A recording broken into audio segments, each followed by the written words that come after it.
আসসালামু আলাইকুম এভরিওয়ান। বাধ্য মায়াপুরী গল্পের 2 নম্বর পার্ট। তো বেশি কথা না বলে চলুন গল্প শুরু করে দেই। প্রতিবেশীরাও খানবাড়িতে প্রবেশ করে। এদের মাঝে একজন মহিলা ফারজানা বেগমকে দেখতে পেয়ে ডাক দেয়, ফারজানা আপা, ও ফারজানা আপা। ফারজানা বেগম পিছন ফিরে তাকিয়ে দেখে প্রতিবেশী একজন মহিলা এসেছে, সাথে তাদের ছেলে মেয়েরাও এসেছে। ফারজানা বেগম বলে, আপনারা ভিতরে আসুন। তখন তাদের মাঝে একজন জিজ্ঞেস করে, ফারজানা আপা, তিহান কোথায়? তিহান তো রুমে আছে। ছেলেটা এতটা রাস্তা এসেছে তাই একটু রেস্ট করছে। ও আচ্ছা, ঠিক আছে, আমরা তাহলে পরে কথা বলে নিচ্ছি তিহানের সাথে। হ্যাঁ, আপনারা আসুন, আমি খাবারের ব্যবস্থা করছি বলে ফারজানা বেগম তাদের সবাইকে ড্রয়িং রুমে নিয়ে ডাইনিং টেবিলে বসাই। একে একে সবাইকে খাওয়া দাওয়া করানো হয়। প্রতিবেশীদের খাওয়া দাওয়া শেষে ফারজানা বেগম তাদের ড্রয়িং রুমের সোফায় বসতে বলে, আপনারা বসুন, আমি আসছি একটু।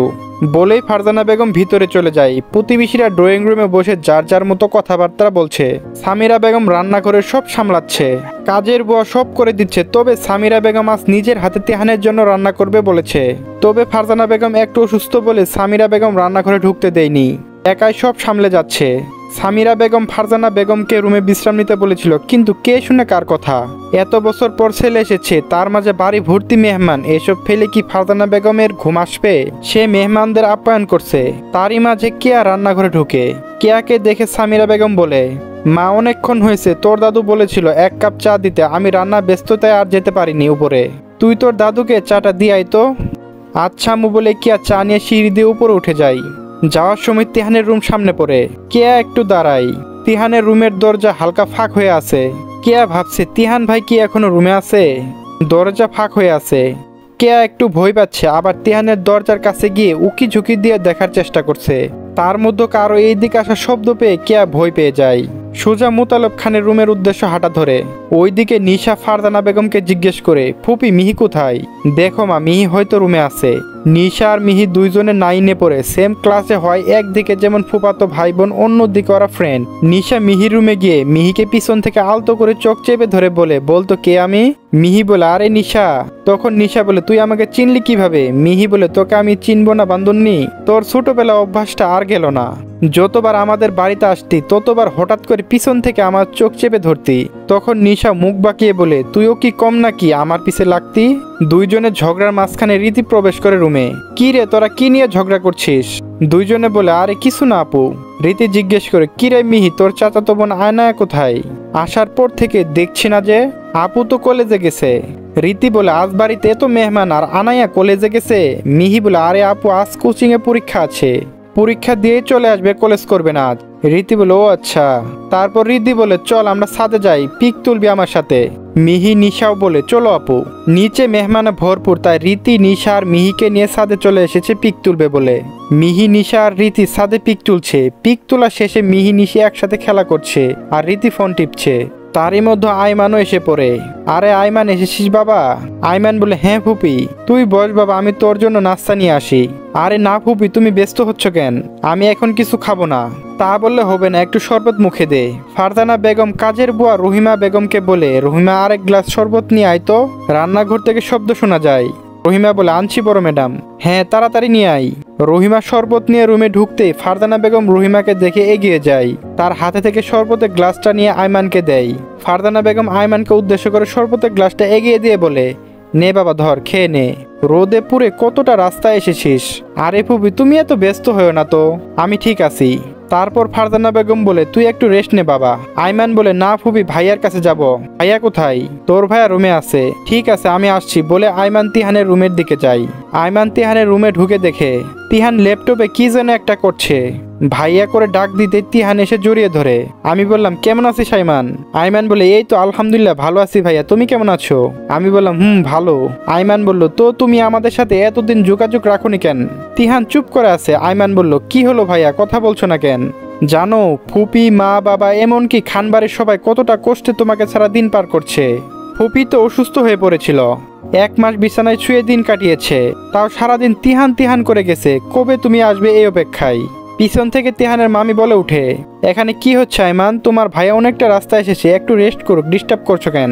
আইমান বলে, আরে মামি ভিতরে আসুন। মামা কোথায়? এই তো আমি বলে রুমে প্রবেশ করে তিহানের মামা সাজিদ হক। আমি বললাম, আরে মামা কেমন আছো? এই তো ভালো আছি, তুই কেমন আছিস? আমি বললাম আলহামদুলিল্লাহ ভালো আছি মামা। তারই মধ্যে নিশা দৌড়ে আসে ভাইয়া ভাইয়া করে। দৌড়ে এসে তিহানকে জড়িয়ে ধরে নিশা। পিছনে রীতি এসে দরজার কাছে দাঁড়ায়। রীতি তিহানের দিকে এক পলক তাকিয়ে দেখতে পাই সাদা শার্ট ইন করা, কালো প্যান্ট, চুলগুলো এলোমেলো হয়ে আছে। রীতি ভাবছে এটা তো ফুফাতো ভাই নাকি কোনো এক নায়ক, দেখতে কত হ্যান্ডসাম, এক দেখাতে ক্রাশ খেয়ে যায় রীতি। তিহান বলে কি রে রীতি ভিতরে আয়। রীতি এখনো তাকিয়ে আছে তিহানের পানে। আমি বললাম কেমন আছিস? কি রে কি হলো বলে তিহান রীতির সামনে হাত নাড়ায়। তখন রীতির ধ্যান ভাঙে। রীতি বলে বলো কেমন আছিস? রীতি বলে এই তো ভালো আছি, তুমি? আমি বললাম ভালো আছি। নিচে থেকে ফারজানা বেগমের ডাক আসে, সবাই নিচে খেতে এসো। মেহমানদের আগে খাওয়া হয়ে গেছে, প্রতিবেশীদেরও খাওয়া দাওয়া শেষ। তিহান সিঁড়ি দিয়ে নিচে আসতে সবাই হা করে তাকিয়ে থাকে তিহানের পানে। যেমন লম্বা তেমন ফর্সা তেমন তার হাঁটার স্টাইল। প্রতিবেশীদের সাথে যে যুবতী মেয়েরা আসছিল সবাই এক দৃষ্টিতে তাকিয়ে আছে তিহানের পানে। তিহান নিচে নেমে সবার সাথে পরিচয় হয়ে কথাবার্তা বলে।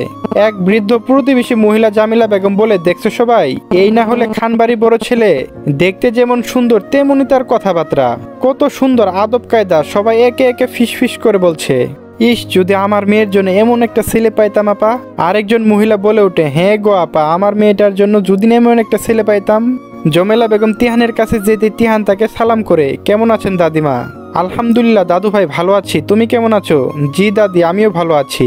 তারপর একে একে প্রতিবেশীরা তাদের বাসায় চলে যায়। রয়ে যায় কিছু মেহমান, তিহানের মামা বাড়ি আত্মীয়রা। তিহানের চাচি সামিরা বেগমের বাড়ি থেকে আসা কিছু মেহমান থেকে যায়, তারা বিকেলে যাবে। খাওয়া দাওয়া করিয়ে সামিরা বেগম তার বাবা বাড়ি মেহমানদের গেস্ট রুমে নিয়ে এসেছে একটু রেস্ট করার জন্য। সবাই একে একে ডাইনিং টেবিলে বসে খানবাড়ির দুই বউ ফারজানা বেগম আর সামিরা বেগম খাবার বেড়ে দিচ্ছে মেহমানকে। কেয়াও পাশে দাঁড়িয়ে আছে।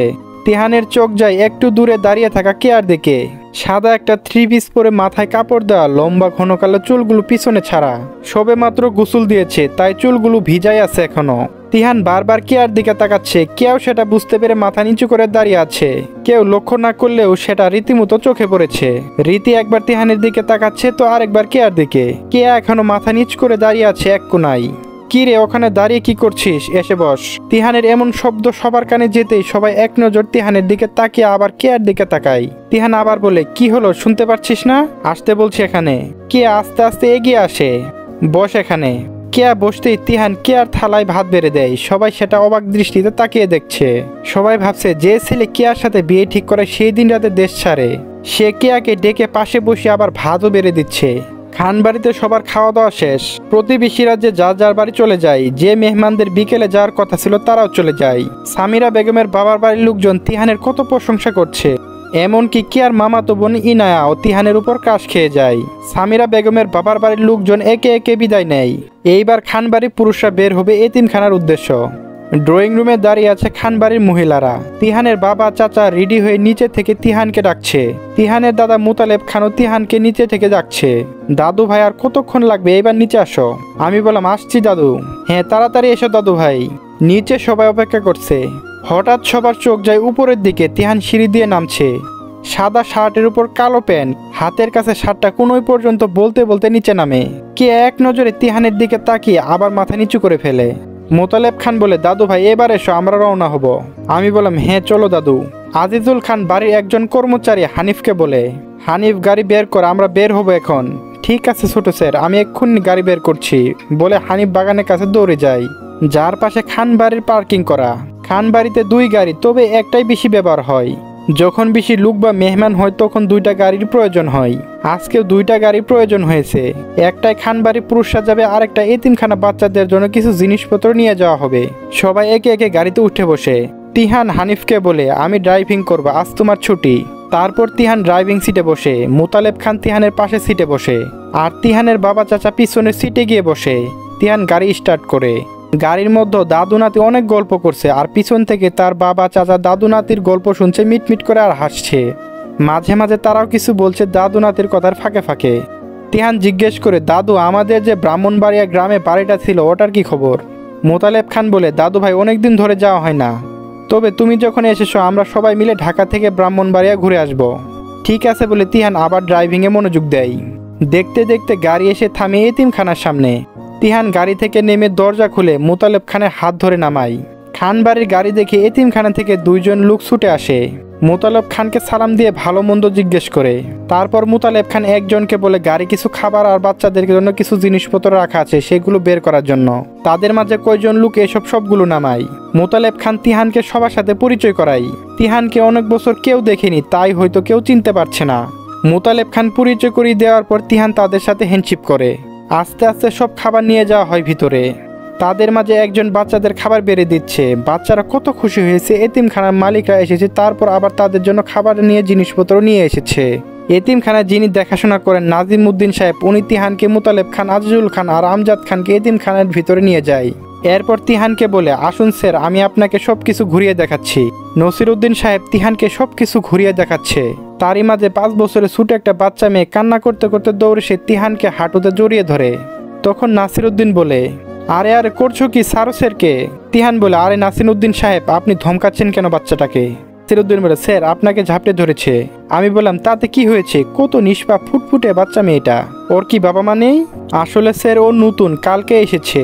ওর মা বাবা অল্প বয়সে মারা যায়, কিন্তু সৎ মা বাড়ি থেকে বের করে দিয়েছে। রাস্তার পাশে মুড়ে দাঁড়িয়েছিল। আমাদের এখান থেকে একজন লোক ওকে এতিমখানায় নিয়ে এসেছে। আমি বললাম, ও আচ্ছা। তিহান বাচ্চাটাকে কোলে নিয়ে বলে, তুমি খেয়েছো? বাচ্চাটা বলে, না, আমার খিদে পেয়েছে, আমি খাবো। আমি বললাম, তাই তোমার খিদে পেয়েছে? বাচ্চাটা মাথা নাড়ি হ্যাঁ বলে। তুমি কি খাবে? বাচ্চাটা বলে, চিপস। আমি বললাম, শুধু চিপস খেলে তোমার পেট ভরবে? না মামুনি, তুমি চলো আমার সাথে।